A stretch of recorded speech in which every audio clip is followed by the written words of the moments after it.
तो बेटा देखो सिंपल है, कुछ टफ नहीं है, बड़िया बेसिक गल्लां कही तुसी भी कह सकते सी या कह सकते हो। पहला, pathogen must be present found in the body of animal suffering from disease. तो एक केड़ी बड़ी उन्हें बड़ी महान गल कही है कि ठीक है, कहता है जिन्होंने बीमारी है उस बंदे उस बीमारी का पैथोजन होएगा। तो बेटा पैथोजन होएगा तब बीमारी है, लेकिन चलो इन पहले पूरा पढ़ते हैं, ठीक है ना, भावुक नहीं होना भी है तो आप भी कह सकते सी सानू क्यों नहीं मिले नोबल प्राइज़। दूसरा, पैथोजन कैन बी आइसोलेटेड, ए वाला पॉइंट बेटा, pathogen can be isolated from the body of an animal suffering from disease. भी जिन्होंने डिजीज़ है वो पैथोजन आइसोलेट भी हो सकता है, ਆਪਾਂ ਉਸ ਵਿੱਚੋਂ पैथोजन निकाला जा सकता है। तो this is very critical point. अगला देखते हैं, अगला पॉइंट है जो सब तो इंपॉर्टेंट जिन्होंं हाईलाइट करना है, दीज कल्चर्ड ऑर्गेनिज्म, मतलब यह हो गया कि इस पैथोजन को कल्चर किया जा सकता है। This is very very very important point. Course postulate के बाकी पॉइंट तो छड्डो, यही मेन पॉइंट है कि बई पैथोजन को कल्चर किया जा सकता है। तो पॉइंट में पढ़ लगे, if injected into healthy person the latter also suffer from disease. मतलब यह मतलब यह हो गया कि जिन्होंने डिजीज है वो पैथोजन लो, उन्होंने कल्चर करो और उन्होंने हेल्दी बंदे इंजैक्ट करोगे उन्होंने भी डिजीज हो जाएगी। तो दिस इज वेरी, इन्होंने टिक मारो पॉइंट, उन्होंने हाईलाइट करो क्योंकि करना यही पॉइंट है। Same pathogen can be recovered from injected person.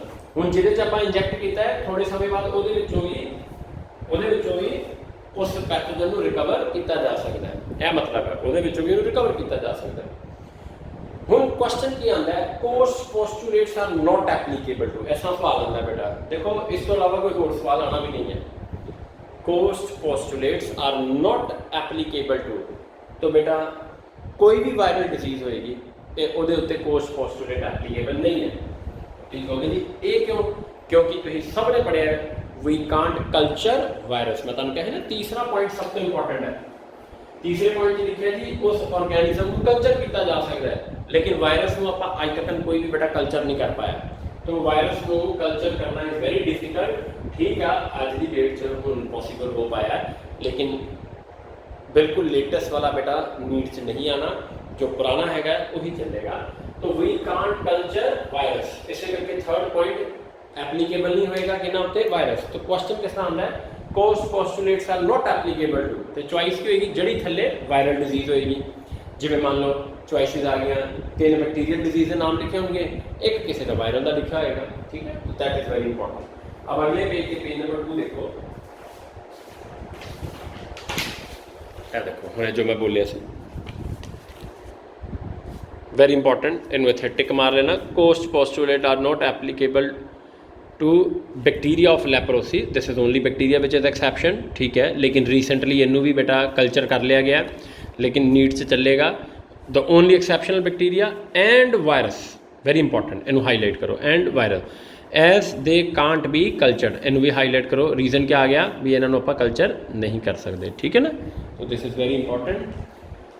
तो उसके बाद बेटा तुसी पैरा वगैरह लिखा है, देखो ये मैं थोड़ा जा पढ़ देना। Although pasture prove that vaccination work, he didn't understand how. देखो आ गई ना गल कि भाई भावें उन्हें वैक्सीन टर्म देती वैक्सीनेशन, लेकिन उन्होंने आइडिया नहीं थी। हूँ अगली लाइन में पढ़ लेंगे बेटा, ये पढ़ रहे बेटा। It was Emil von Behring, तो आ गया ना नाम इहदा, इन्हों हाईलाइट करो नाम। 1890, 100 साल बाद, लगभग 100 साल बाद, gave first insight into the mechanism of immunity, इन्हें लोगों को आके समझाया।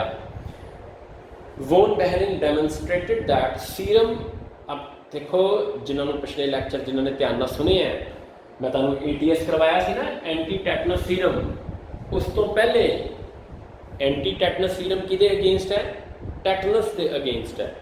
उस तो पहले वॉन बेहरिंग ने, हुण ध्यान नाल पढ़दे लाइन नूं, von Behring demonstrated that serum from animal, इत्थे किहड़ा एनिमल है, sheep, previously immunise to diphtheria, मतलब स्टोरी नूं चेंज करते हैं। सॉरी एमिल वॉन बेहरिंग ने क्या किया, शीप लिखियां, शीप नूं डिप्थीरिया का बैक्टीरिया दिता। ठीक है, कॉरिने बैक्टीरियम डिप्थीरिए, डिप्थीरिया का किहड़ा बैक्टीरिया होंदा है? कॉरिनेबैक्टीरियम डिप्थीरिया।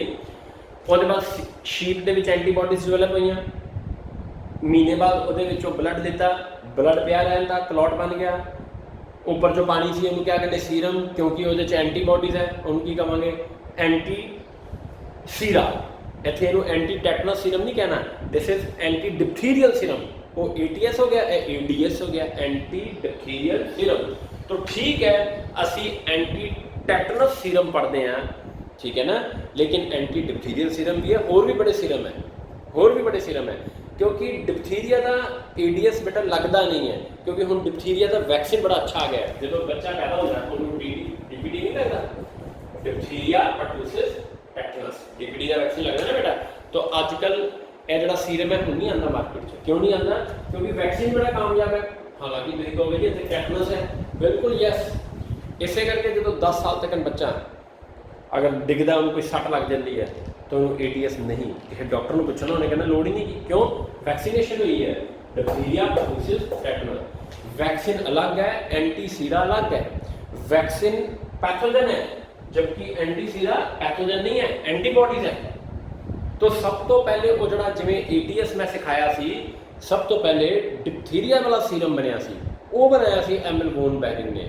ठीक हो गया ना कि बेटा असी पढ़िया सी ATS, ये लेटेस्ट है, लेकिन उस तो भी कई साल पहले क्या बन चुका है सी? एंटी डिप्थीरियल सीरम, वो बनाया सी एस एमएल वॉन बेहरिंग ने 1890 च।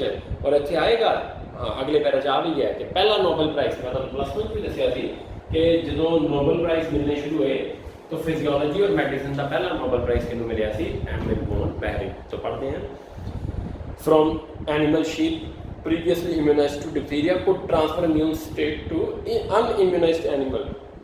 मतलब मान लो कहीं डर है कि अंदर डिप्थीरिया के बैक्टीरिया चले गए तो उनको सीरम इंजेक्ट कर दो। तो अगेन इन्हों हाईलाइट करो, von Behring got Nobel prize in 1901, इन्हों हाईलाइट करना है, फॉर सीरम थेरेपी, ठीक है ना, for providing acquired passive immunity. ये मैं सिखा दूंगा, acquired passive immunity against diphtheria. तो शायद मैं तुम पिछले भी दस रहा थी, एक होंगी एक्टिव इम्यूनिटी, एक होंगी पैसिव। एक्टिव इम्यूनिटी क्या होता है कि जो तुहाडा अपना इम्यून सिस्टम किसी पैथोजन नाल फाइट करे, जिवें किसी को चिकन पॉक्स हो गया या किसी को कोरोना का वायरस अंदर चला गया, वो इम्यून सिस्टम ने फाइट की। पैसिव इम्यून सिस्टम होंदा है रेडीमेड एंटीबॉडी बाहरों ਉਹਦੇ ਨਾਲ मदद दी जाए। जिवें कोरोना के केस चलिया सी ना कि जिहड़े लोगों को कोरोना हो चुका है उन्हों दी एंटीबॉडीज किसी दूसरे बंदे को इंजैक्ट करांगे तो बच जाएगा, तो फिर वो पैसिव इम्यूनिटी हुई, रेडीमेड एंटीबॉडीज या एंटीबायोटिक करना। तो अब ये पैसिव इम्यूनिटी होगी। हुण जिवें ATS क्या है, एंटी टैटनस सीरम क्या है? Passive immunity. क्यों पैसिव इम्यूनिटी है? कि भी किसी होर दी एंटीबॉडी किसी होर बंदे इंजैक्ट की जा रही है। तो आगे बढ़ना, a fraction of serum called gamma globulin. ਹੁਣ ਪ੍ਰੈਜ਼ੈਂਟਲੀ ਨਾਮ ਕੀ ਹੈ? ਇਮਿਊਨੋਗਲੋਬੁਲਿਨ। ਪਿਛਲੇ ਲੈਕਚਰ ਯਾਦ ਕਰੋ, ਤਿੰਨ ਤਰ੍ਹਾਂ ਦਾ ਗਲੋਬੁਲਿਨ ਦੱਸਿਆ ਸੀ, alpha, beta and gamma. Gamma globulin ਦਾ ਦੂਸਰਾ ਨਾਮ ਇਮਿਊਨੋਗਲੋਬੁਲਿਨ, ਕਿਉਂਕਿ ਉਹ ਗਲੋਬੁਲਿਨ ਇਮਿਊਨਿਟੀ 'ਚ ਰੋਲ ਪਲੇ ਕਰ ਰਿਹਾ। was shown to be responsible for all activities against invading pathogen. The active molecules in immunoglobulin fraction is called antibody. So antibody is a type of immunoglobulin. Very important. आगे जाके आएगा, antibody immunoglobulin the types है, ठीक है ना। तो अब इन्हों उन्होंने क्या कहता? Humoral immunity. हम अगला पैरा देखो, इन 1883 even before the discovery of that serum component could transfer immunity, Mechnikov demonstrated that cells also contribute। तो दो बन गए ना, उन्हें क्या है? ह्यूमोरल, एक अंदर सेल। तो मैचनिकॉव याद है, मैं प्लस वन च कराया सी, फैगोसाइटोसिस आइडिया उन्हें दिता सी। तो he observed that certain WBC termed as phagocytes were able to ingest microorganism and foreign material। तो मैचनिकॉफ ਨੂੰ भी नोबल प्राइज मिले, वो भी गलत नहीं सी। हुण अगला para, in due course a controversy developed, दसिया सी ना मैं हुणे थोड़ी देर पहले, between those who held to the concept of humoral immunity and those who agreed with Mechnikov concept of cell mediated। अगली लाइन देखो कितनी बढ़िया है, but now it is known that both immunities are involved during immune response। दोनों immunity, immune system या immunity, immune response के विच involved है। Clear है ना। तो जड़ा झगड़ा सी, झगड़ा गलत सी। अब बेटा देखो अगला, वर्किंग ऑफ इम्यून सिस्टम। अब देखो इन्हें दो च ब्रेक किया, मैं तुहानूं समझाना की है। पहला है रैकग्निशन, दूसरा है रिस्पोंस।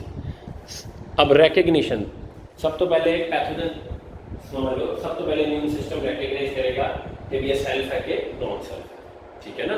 अब रैकग्नाइज हो गया सेल्फ है, नो रिस्पॉन्स, और अगर आ गया नॉन सेल्फ है तो रिस्पॉन्स, क्योंकि इम्यून सिस्टम सेल्फ के अगेंस्ट कभी भी रिस्पॉन्स नहीं देता। उन्हें देखो इतने लिखा है, सब तो पहले क्या आ गया recognition, immune system could recognise self non self, इनू हाईलाइट करो, यही लैंग्वेज आती इम्यून सिस्टम नू।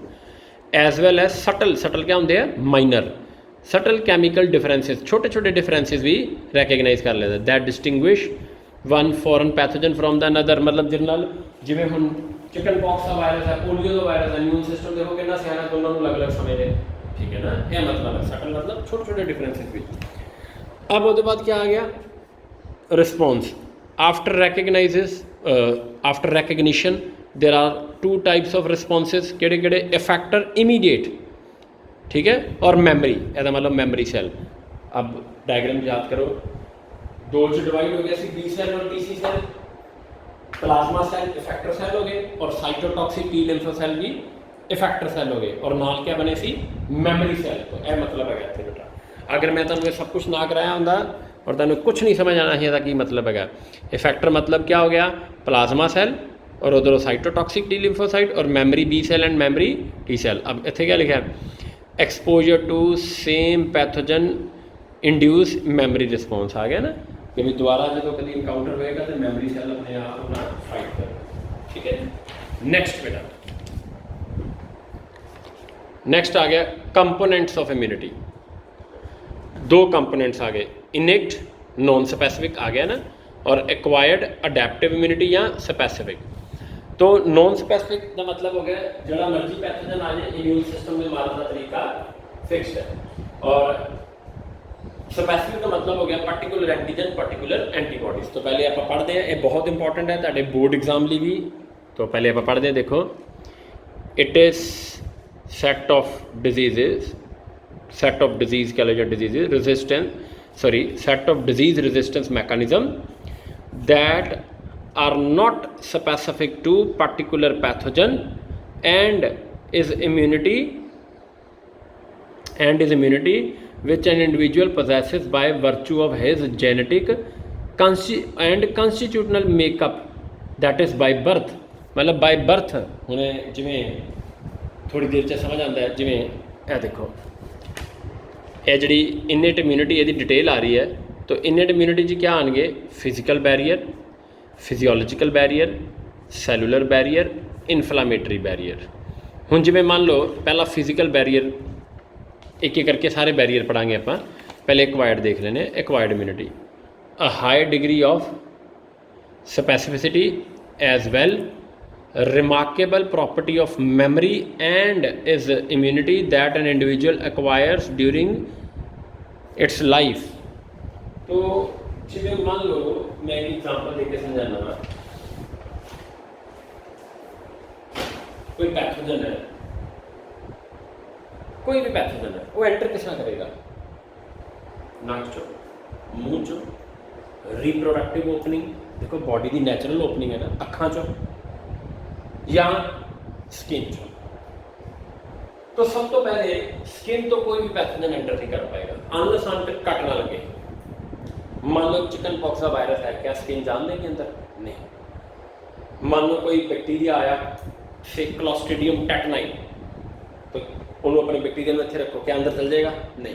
तो स्किन सब में रोकेगी इररिस्पेक्टिव नेचर ऑफ पैथोजन, इन कहेंगे नॉन स्पेसिफिक इम्यूनिटी। जड़ा मर्जी पैथोजन आ जाए जी, स्किन कहती मैंने तो रोक लेना है, नंबर 1। नंबर 2 दूसरा तरीका पैथोजन का इनहेल हो गया, मुँह च चला गया। जिस तरह ही मुँह च जाएगा, मुँह च लाइसोजाइम है, सलाइवा च लाइसोजाइम है ना, नक च भी लाइसोजाइम है, क्योंकि याद करो टीयर्स थोड़े बहुत नक च जाते हैं, अखां च भी लाइसोजाइम है। तो सब तो पहले यह रोकणगे, इन्हों होएगा कि बैक्टीरिया मार ही देगी लाइसोजाइम। फिर उसके बाद वो चला गया, मान लो स्टमक च HCl है, एसिड है, जड़ा मर्जी बैक्टीरिया आ जाए कहते हमने मार देना है। तो मतलब है कि इम्यूनिटी हुई नॉन स्पेसिफिक, बाय बर्थ ही है, क्योंकि ये बेटा कोई लर्निंग नहीं है, ਇਹਦੇ 'ਚ ਬੰਦਾ ਲਾਈਫ ਟਾਈਮ 'ਚ ਐਕਵਾਇਰ ਨਹੀਂ ਕਰਦਾ। ਜਿਸ ਤਰ੍ਹਾਂ ਬੰਦਾ ਜਨਮ ਲੈਂਦਾ ਹੈ, ਇਹ ਇਮਿਊਨਿਟੀ ਉਹਨੂੰ ਸੌਗਾਤ 'ਚ ਮਿਲਦੀ ਹੈ, ਔਰ ਇਹ ਇਮਿਊਨਿਟੀ ਦੇ ਵਿੱਚ ਜਿਹੜਾ ਮਰਜ਼ੀ ਪੈਥੋਜਨ ਹੋਵੇ ਰੋਕਣ ਦਾ ਤਰੀਕਾ ਫਿਕਸਡ ਹੈ। ਜਿਵੇਂ ਲਾਈਸੋਜ਼ਾਈਮ हर बैक्टीरिया को तो नहीं मारेगी, लेकिन सब बैक्टीरिया को मारने का तरीका तो एक ही है।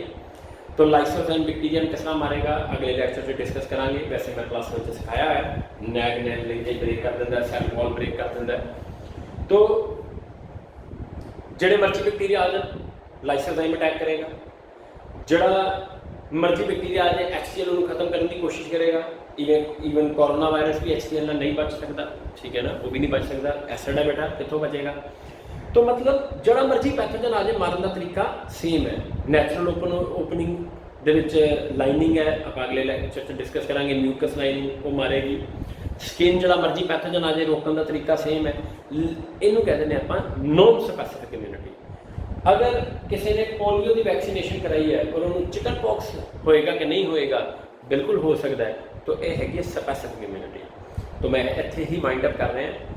अगले लेक्चर च मैं इत्थों दोबारा कंटिन्यू करूँगा, दोनों इम्यूनिटी अच्छे तरीके से दोबारा समझावांगा, नोट्स पढ़ांगे, हाईलाइट करांगे, ठीक है बेटा जी। और मैं पेपर की डिस्कशन भी भेज दूँगा।